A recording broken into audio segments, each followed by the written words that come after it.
నమస్తే welcome to KR TV నేను మీ క్రాంతి ఇవాళ ఒక పర్సన్ గురించి చెప్పడం కోసం ఈ వీడియో ఆ పర్సన్ కంటే ముందట ఇంకో పర్సన్ గురించి చెప్పాలి గత కొన్ని రోజుల కిందట మనము ఒక పర్సన్ చూసినాం ఎవరైనా అంటే ఏడ ఫ్యాన్ కనబెడతాడా ఆ ఫ్యాన్లకు ఉన్న దుమ్ము తీసి బొట్లు పెట్టిండు ఆయన పేరు లడ్డు ముత్తన దాన్ని ట్రోల్ చేస్తూ చాలామంది సోషల్ మీడియాలో వీడియోలు కూడా తీశారు సో ఆ పర్సన్ తర్వాత తెరపైకి వస్తున్నటువంటి పర్సన్ ఎవరంటే మల్లికార్జున ముత్య అలియాస్ అప్పాజీ అసలు ఎవరి మల్లికార్జున ముత్య అప్పాజీ అని అన్నది ఓ పెద్ద క్వశ్చన్ మార్క్ అసలు ఆయన ఏం చెప్తుండు అని అంటే ఫోన్ నెంబర్లు చెప్తున్నాడంట ఫోన్ నెంబర్లు జనరల్గా ఇప్పటి వరకు అంటే ఓ 10-20 ఏళ్ళ కిందట ప్రతి ఒక్కరికి ఫోన్ ఉండేది కాదు బట్ నవేడేస్ అందరూ కూడా ఫోన్లు వాడుతున్నారు ఆ వాడుతున్న ఫోన్ నెంబరు తను చెప్తుండు ఆ ఫోన్ నెంబర్ చెప్పడే కాదు నీ పేరు చెప్పే ముందుగా నీ పేరు కూడా చెప్పిస్తుండు నీ పేరు చెప్పడే కాదు నీ తల్లిదండ్రుల పేరు నీ చుట్టాల పేర్లు నీకు ఎవరితోటైతే థ్రెటనింగ్ ఉంటుందో వాళ్ళ పేర్లు కూడా చెప్తుండు అసలు ఏం జరుగుతా ఉన్నది ఏదన్నా చిన్న జిమ్మికి ఏమన్నా జరిగి ఉండొచ్చా ఎట్లా చెప్పగలుగుతున్నాడు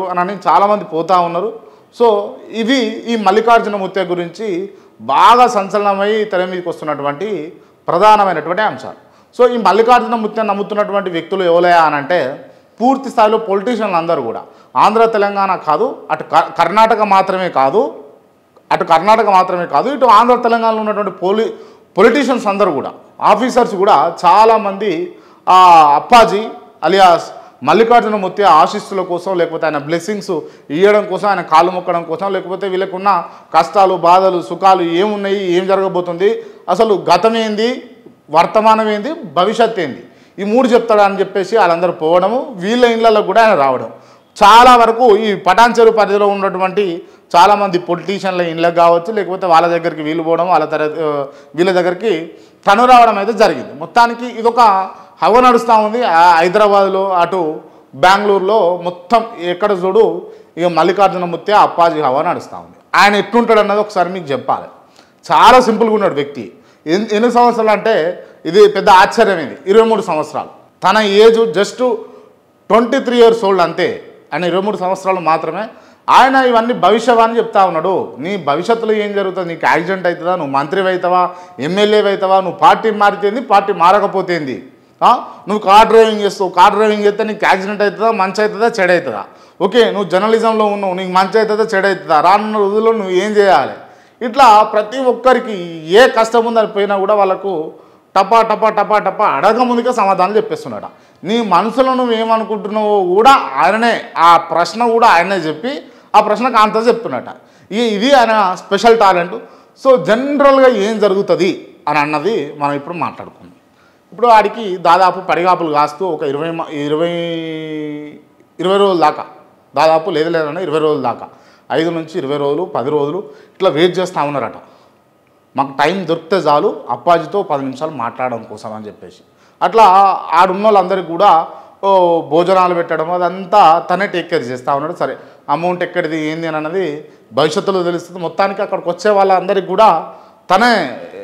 తన సొంత డబ్బులతోటి తనే పెడతా ఉన్నాడట సో ఇక్కడ ఏం జరుగుండొచ్చు అని అంటే జనరల్గా మనం ఒక కాడికి పోయినప్పుడు పక్కన ఒక గంట సేపు ఉన్నప్పుడు ఒకే పర్సన్తో ఉన్నప్పుడు మనం డిస్కషన్స్ కామన్గా చేస్తుంటాం ఎక్కడి నుంచి వచ్చారు ఏ ప్రాబ్లంతో వచ్చారు ఎన్ని రోజులు అవుతుంది వచ్చి మీ సమస్య ఏంది ఇవి జనరల్గా పక్కన వాళ్ళతో డిస్కషన్ చేస్తాం అక్కడ ఉన్న పర్సన్స్ ఏమన్నా లీక్ చేసే అవకాశాలు ఉన్నాయా నెంబర్ 1 నెంబర్ 2 ఏంటి అని అంటే వాళ్ళ మనసే ఒక ఆయన వచ్చి జనరల్గా వాళ్ళకున్న సమస్యలతో వచ్చినటువంటి వ్యక్తిగా ఒక బాధితుడిగా వచ్చి వీళ్ళ సమస్యలన్నీ తెలుసుకుని పోయి అప్పాజీకి చెప్పడం అదే మల్లికార్జున ముత్యాకు చెప్పడం మల్లికార్జున ముత్యాకు చెప్పేంత మాత్రాన తిను ఫోన్ నెంబర్లు ఎట్లా నోటెట్ చేసుకుంటుండు ఇదో పెద్ద క్వశ్చన్ మార్క్ లేదు సెలెక్టివ్గా తనకు నచ్చిన వాళ్ళని పిలుచుకొని చెప్పుకుంటుండా ఇదో క్వశ్చన్ మార్క్ ఇట్లా 1 కాదు 2 కాదు చాలా క్వశ్చన్స్ ఉన్నాయి కానీ ఆ క్వశ్చన్లన్నిటికీ మల్లికార్జున ముత్య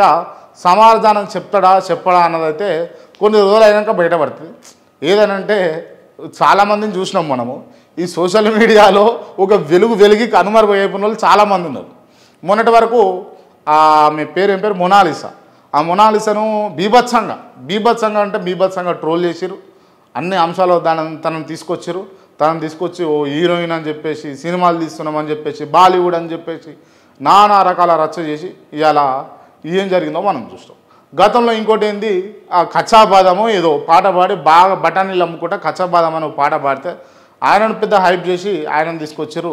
మళ్ళీ ఆయన బఠానీలు అమ్ముకునే కాడికి పోయిండు ఆయన. మళ్ళీ అంతకుముందుకు ఒక ఛాయ్ వాళ్ళ ఉంటాడు, ఆ ఛాయ్ పెడతా ఉంటాడు. సరే బిల్ గేట్స్ తోటి అది ఇది ఆయన వ్యవహారం జరిగింది. మళ్ళీ ఆయన పని ఆయన చేసుకోవాల్సిందే. ఈ సోషల్ మీడియాలో మళ్ళీ ఇంకోటి మన దగ్గర ఐటీసీ దగ్గర కుమారి ఆంటీ ఉండే. కుమారి ఆంటీని అసలు ఇక సోషల్ మీడియాలో ఇక ఇంతకు మించి హైదరాబాద్లో వాడబడని పర్సన్ ఎవరైనా ఉన్నారా అంటే ఇంకా లేదనే చెప్పుకోవాలి. కుమారి ఆంటీ వండే తక్కువ, వీళ్ళకి ఇంటర్వ్యూలు ఇచ్చేది ఎక్కువ. ఇక ఆమెను వాడినంత వాడి ఈవెన్ ముఖ్యమంత్రి గారి దృష్టికి కూడా తను పోయింది. సో సోషల్ మీడియా ఎవరిని ఓవర్నైట్లో స్టార్ అయినా చేస్తుంది, ఎవరినైనా డమ్మీలనైనా చేస్తుంది. మరి అసలు ఈ మల్లికార్జున అప్పాజీ, మల్లికార్జున ఏం పేరు ఈయన పేరు, మల్లికార్జున ముత్య, ఈయన హీరోనా జీరోనా రానున్న రోజులలో సోషల్ మీడియా తేల్చి చెప్పేస్తుంది. సో అది మనం ఎట్లా జరుగుతుంది ఏందనేది అయితే చూద్దాం. సో ఇది వ్యవహారం. అయితే మొత్తానికి ఆయన పేర్లు ఊర్లు సమస్యలు అన్నీ ఆయననే పుసగుచ్చి చెప్తా ఉన్నాడట. నమ్మకం వాళ్ళని నమ్మాలని ఉంటే పోయిరారు ఒకసారి, పోతే మీకు అర్థమవుతుంది. మరి నిజంగా ఎవరైనా సమస్యలు ఉన్న వాళ్ళు పోతే ఏం జరుగుతుంది అన్నది కూడా చెప్తాడట. మరోసారి వాళ్ళని డౌట్ ఉంటే పోయిరారు. సో నేను చెప్పేది ఏంటి అని అంటే ఈ వీడియో ద్వారా దేవుడు ఉన్నాడు, ఖచ్చితంగా దేవుడు ఉండే ఉంటాడు. కానీ దేవుడి పేరు అడ్డం పెట్టుకొని దేవుడు నాకు వస్తుండు, దేవుడు నాకు చెప్పిండు, నాకు దేవుడు చెప్పమన్నాడు, నేను దైవాంశ సంభూతుణ్ణి, నేను దైవంతో మాట్లాడతా అని చెప్పే మనుషులను నమ్మొద్దు. నాకు తెలిసైతే దైవం ఉన్నది, కానీ దైవం మనుషులు ఒకటి కాదు, ఇదైతే క్లియర్. దైవం ఉండవచ్చు గాక, కానీ దైవం మనుషులు ఒకటి కాదు. ఇది అయితే అందరు ఫాలో కావాలి. ఎందుకంటే ఒక్కొక్కరికి ఒక్కొక్క శక్తి ఉంటే ఉండవచ్చు కాక, దాన్ని కాదనలేము. ఇప్పుడు కెమెరా నన్ను అట్లా పెట్టి ఆ లెవెల్లో పెట్టి ఈ లైటింగ్ అంతా సెటప్ చేసి నన్ను చేయమంటే నాకు రాదు అది. అదే కెమెరామ్యాన్ తీసుకొచ్చి ఈడ నువ్వు మాట్లాడు అని అంటే తను మాట్లాడలేకపోతుండొచ్చు కాక.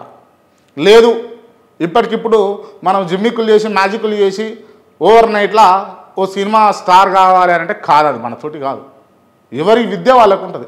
అదేవిధంగా అప్పాజీ విద్య అప్పాజీకి ఉండవచ్చు కాక, కానీ అది విద్యనా లేకపోతే ఈ నిజంగానే విద్య అనేది ఓ నలుగురికి ఉపయోగపడేటట్టు ఉంటే ఓకే. బట్ అది రానున్న రోజుల్లో ఏమన్నా ఇబ్బంది కలిగితే మాత్రం చాలా ఇబ్బంది తనకు జరిగే అవకాశాలు ఉంటాయి. అండ్ ఇంకోటి లాస్ట్ ఫైనల్గా ఈ 3 నెలలు 4 నెలల నుంచి ఈయన సోషల్ మీడియాలో ఫేమ్ అవుతుండు, కానీ దాదాపు 8 సంవత్సరాల నుంచి తను అదే చెప్తా ఉన్నట. అంటే దాదాపు చిన్నతనం నుంచే చెప్తున్నాడు అన్నదైతే క్లియర్గా అర్థమైపోతూ ఉన్నది. అది వాళ్ళ తల్లిదండ్రుల నుంచి సంక్రమించిందని, అంటే ముఖ్యంగా వీళ్ళ తండ్రి కూడా ఇదే పద్ధతిలో అన్ని వ్యవహారాలు చేసేటోడట. భవిష్యవాణి చెప్పడము, లేకపోతే వర్తమానం చెప్పడము, లేకపోతే భూతకాలం చెప్పడము, ఇవన్నీ చెప్పేటోడట. ఆయనను కూడా కొంతమంది ఈ గుప్త నిధులు ఎక్కడ ఉంటాయని చెప్పేసి టార్చర్ చేసి తనకు తెలియకపోవడం వల్ల, తను చెప్పకపోవడం వల్ల, మంచుకో చెడుకో తను చెప్పకపోవడంతో కొన్ని రోజులు చూసి తను చంపిరని చెప్పేసి కొంతమంది అంటున్నారు. సో వివిధ రకాలుగా వార్తలు అయితే వినిపిస్తాయి. మొత్తానికి ఈ మల్లికార్జున ముత్య అలియాస్ అప్పాజీ అయితే తెరపైకి వచ్చిండు. మరి ఈ తెరపైకి వచ్చి కనుమరుగవుతాడా, కనువిందు చేస్తాడా రానున్న రోజుల్లో చూద్దాం. కుదిరితే KRTV తోటి నేను కూడా ఒకసారి తను ఉండేటటువంటి ప్రదేశానికైతే ఈ కొద్ది రోజుల్లో పోయి అయితే వస్తా.